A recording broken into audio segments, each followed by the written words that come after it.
In this video, you'll learn how to use the Spotlight widget on your Smartboard GX V4 display to highlight what matters most during your presentation.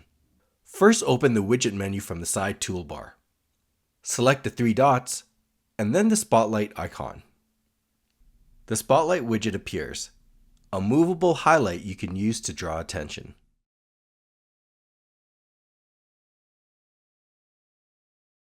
You can adjust the intensity of the spotlight using the brightness option located below the spotlight.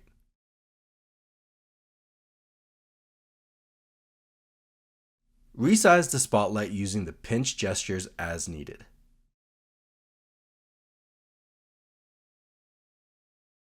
When you're done, tap the close icon to exit Spotlight and return to your full screen. If you'd like to see more videos like this or discover how Smart provides support that goes beyond the purchase, be sure to subscribe to the Smart Support YouTube channel and visit smarttech.com. Thanks for watching.